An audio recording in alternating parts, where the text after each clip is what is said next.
What's up, everyone? This is Mason11, and I'm coming here with my predictions for the Week 11 season. Alright, so once again, sorry that I'm doing this just from recording from my phone. I don't have the Windows Movie Maker program yet. I'm trying to get that soon. Um,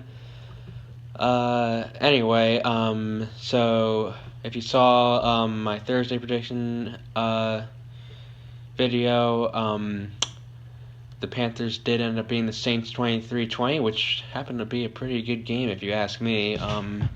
Panthers held the Saints nicely at the end in that game. All right, so I checked my overall. I'm right now 89, 55, and 2. Although I had a pretty shit week last week, and for week 10 I was only 5 and 9. Although a lot of them were actually pretty close games for in regards to the ones I got wrong, but I'm not blaming. I'm not trying to make excuses. Anyway, moving on to this season, or this week, excuse me, not the season. We're already in the season. So we're gonna start with the Bills and the Bengals, and I have the score going to be Bills 17 and Bengals 23.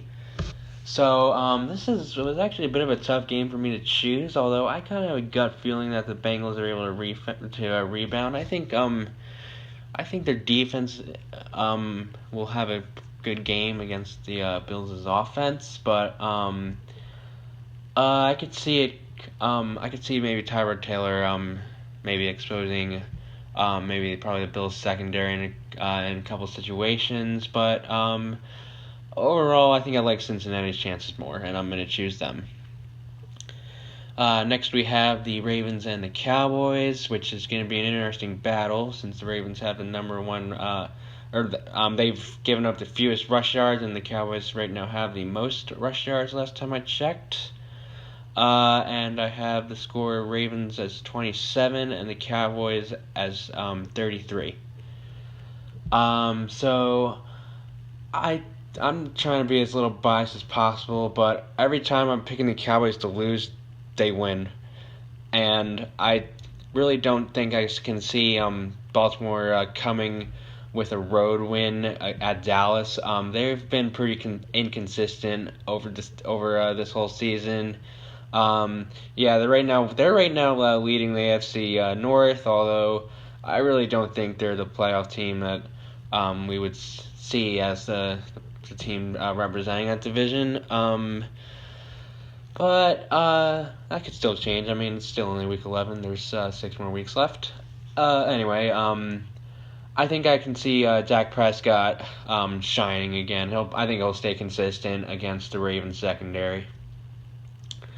All right, moving along, we have the Steelers and the Browns, and my score prediction is Steelers 19 and Browns 17.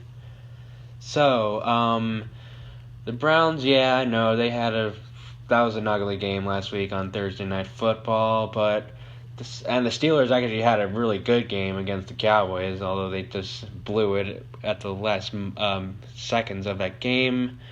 I think the Steelers are definitely the high favorites, obviously, but I see the Browns making this one pretty close, and I think I could actually even maybe see them leading at some point in like the middle of the fourth quarter, but then like the Steelers get a go ahead score at like maybe the 2 minute warning or something. But so the reason why I'm just liking the Browns' chances is because it's simply a home game against a division rival, which I think is always going to be the strongest home field advantage. And those Browns fans, they deserve. Come on, we gotta give. They deserve one win here. So I mean, I just want. I'm not trying to like gift them a win, but at the same time, I'm trying to be as nice as possible. But um, so I just have a gut feeling that the Browns aren't gonna choke as badly as we've seen them in other games this season. But as for the Steelers, I think that the offense will be pretty consistent. So I think they'll win, but a close one though. All right, so moving along, we have the Jaguars at the Lions, and my score prediction is Jaguars 20 and Lions 26. So I know Blake Bortles has been pretty inconsistent this whole season, but I think he's starting to actually get a little bit more momentum, if you ask me. Yeah, and I like his chances a lot against the Lions secondary. They do have. I did hear Darius Slay's gonna play and Glover Quinn's not that bad of a safety, but I just don't think it has. I just think it just can get inconsistent at time to time. I'm not sure if I want to say that it doesn't have chemistry because the players have been with each other. Well, I forget his name, but someone hasn't been there the whole time. Anyway, I think Blake Bortles can actually produce to a pretty decent extent this time, but at the same time, I'm not really gonna pick against Matthew Stafford here. He's had a great season so far. Although he hasn't really had tough competition. You gotta respect some of the statistics he's put up this season.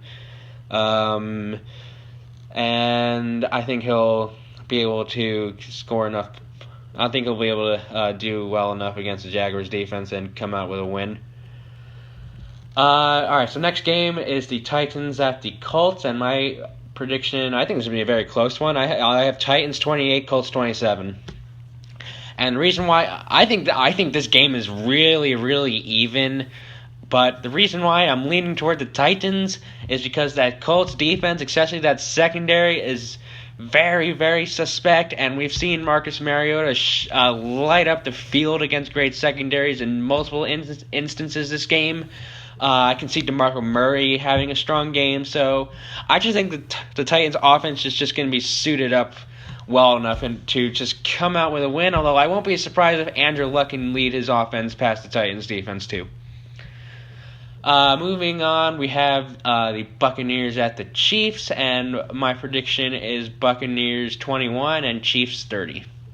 So that was an impressive win that the Chiefs had on the road at Carolina. I really did not see that happening, and even watching that game, I just watching Marcus Peters strip the ball out of who was it? I forget who it was, but just coming up with the ball and then setting up the drive, that was a sick play, if you ask me.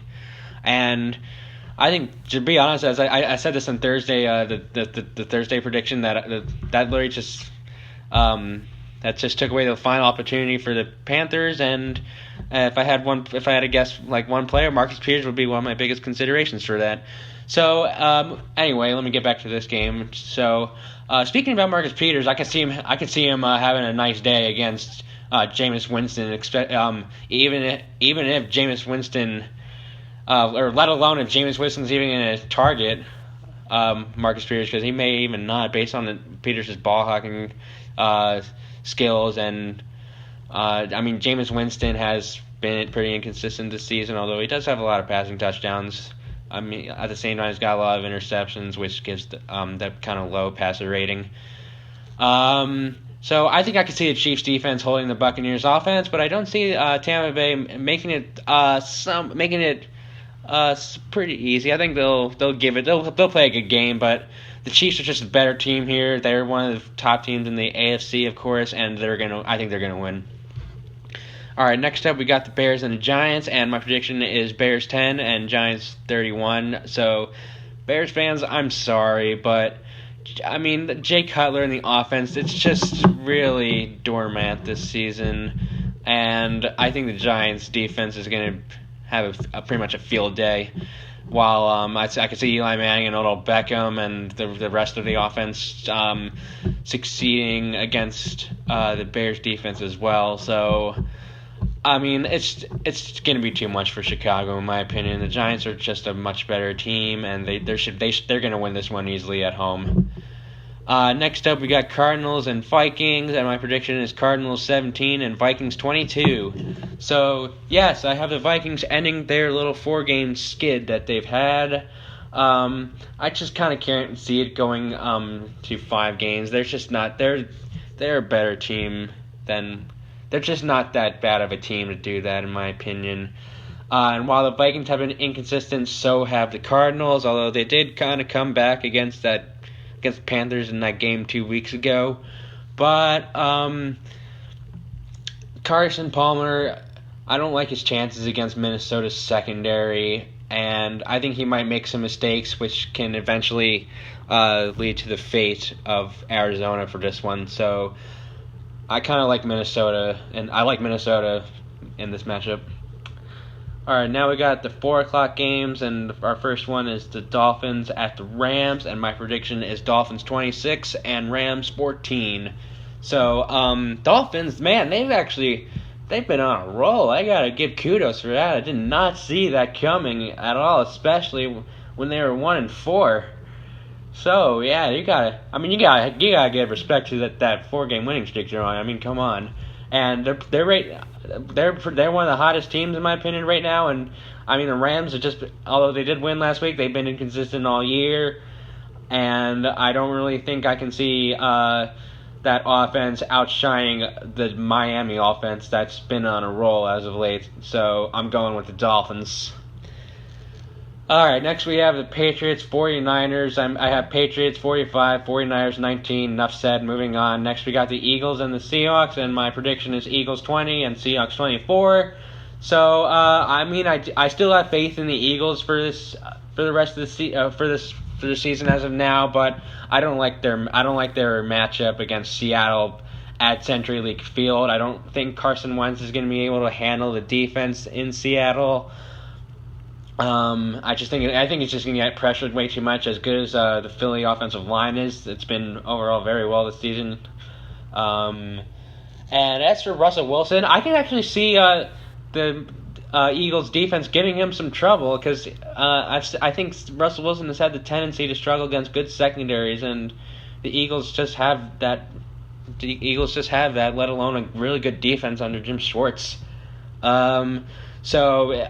Eagles, I think, I'm not ruling out the Eagles for this game, but I like the Seahawks' chances much more, so I'm going to be going with them. So now we have our Sunday night football game. It's Packers-Redskins, and I have Packers 23 and Redskins 21. So this was a tough game for me to pick, but I know the Packers have kind of been cold lately, but like I said with the Vikings, I don't think they're a losing team. I think they're going to somehow pull themselves out of the hole. The Redskins, they're standing with they've been overall pretty solid this season. Although I feel like they're a playoff pretender, as you hear like those ESPN analysts sometimes say. Although don't get me wrong, I'm not ruling them out of the playoffs, but I don't think they're consistent enough to make it. While the Packers, I mean, we've seen it past 6-7 years.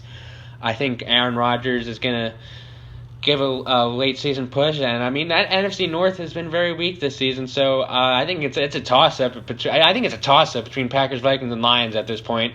It's hard to choose right now. So I think the Packers are going to be determined in this one.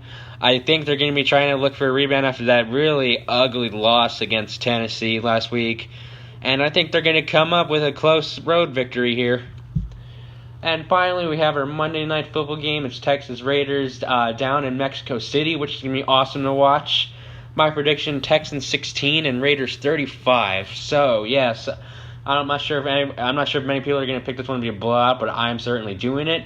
While the Texans offense is really iffy. I mean, Brock Osweiler, last time I checked, his passer rating was under 50, which, enough said about that. And then, as for the defense, they're getting a major challenge against this Oakland offense. I mean, the Raiders' offense as a whole has a ton of depth. They got beasts all over it. Derek Carr, a really good offensive line. Amari Cooper. Don't even count out Murray, although he's not a superstar, but he's a great running back still. And as for the Raiders defense, I think they'll be just fine against Brock Osweiler, so I will be going with them. So there you have it. Those are my weekly predictions. Again, I'm sorry that I didn't get it to you by Thursday. I'll try my best to do that for week 12, and I actually should be able to do that since I only have a 3-day week for school next week. So I'll see you guys then. Thanks for watching. Go Cowboys, and I'll see you this Sunday.